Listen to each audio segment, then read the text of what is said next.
Cada vez mais conectadas, as novas gerações passam mais tempo em frente às telas, especialmente dos smartphones, e são influenciadas desde cedo por praticamente qualquer pessoa. Diferente de nós e das gerações anteriores, que sonhavam em seguir carreiras como médicos, empresários, professores e artistas, mais de 85% dos jovens de hoje afirmam querer ser influenciadores digitais. Olá!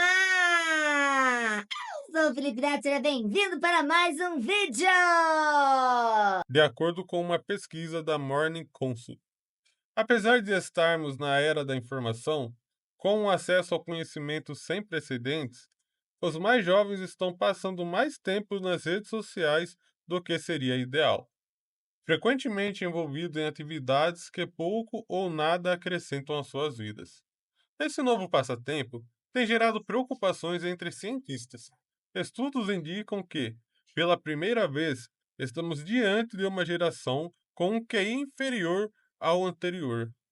Essa tendência tem sido observada até mesmo em países com alto índice de desenvolvimento, como Noruega, Finlândia e Dinamarca. É bastante provável que você já tenha ouvido o discurso de que as novas gerações não têm futuro. Esse discurso não é novo.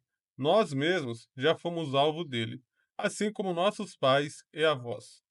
No entanto, tudo o que vem acontecendo nos últimos anos tem mudado drasticamente a forma como os jovens se desenvolvem, o que nos leva a questionar se, pela primeira vez, esse discurso pode ser verdade, e se, de fato, estamos diante de uma geração perdida. Estamos ficando mais burros? Não é de hoje que os mais velhos consideram a nova geração como uma geração perdida.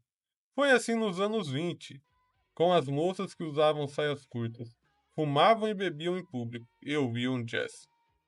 As melindrosas, como eram chamadas, chamavam a atenção e geravam reprovação por onde passavam, especialmente entre os mais velhos. O mesmo ocorreu com os hippies na década de 60. O movimento, que reunia jovens de várias idades e classes sociais em um contexto pós-guerra, era frequentemente mal visto pelos mais conservadores. Chamamos isso de conflito de gerações. E para ser sincero, não é nenhuma novidade. Um estudo interessante revelou que, como adultos, tendemos a julgar as crianças e os jovens de maneira mais severa, especialmente nas áreas em que temos mais destaque. Esse julgamento é, de certa forma, injusto, pois muitas das vezes esquecemos de considerar como éramos nessa fase da vida. O fato é que novas gerações têm mostrado resultados inesperados nos testes de inteligência, e esses resultados não são nada positivos.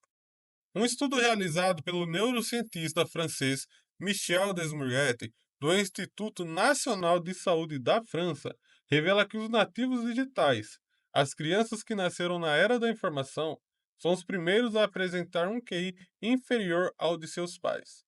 Esse fenômeno parece contrariar o chamado efeito Flynn, um termo criado pelo psicólogo americano James Flynn, que sugeriu que a média do QI de uma população aumentava gradualmente a cada geração.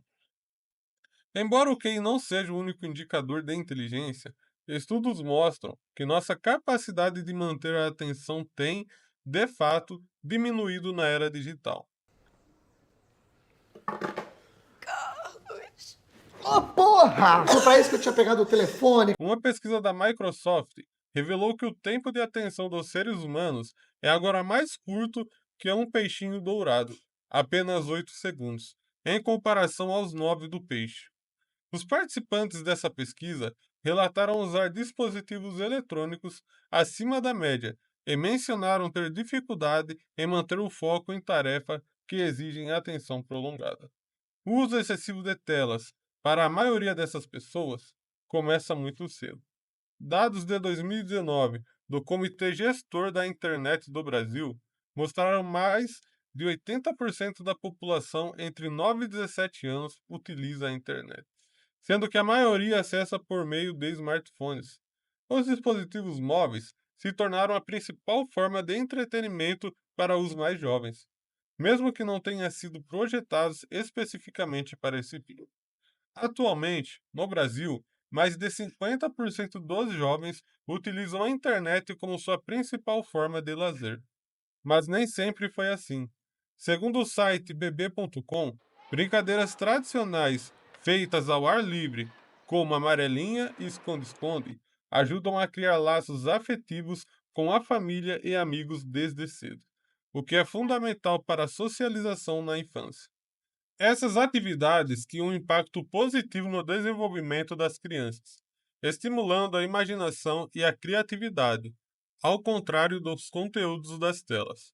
A psicóloga Renata Blair comenta sobre isso. Então, podemos dizer que as crianças estão viciadas na sensação de prazer e bem-estar que as telas proporcionam.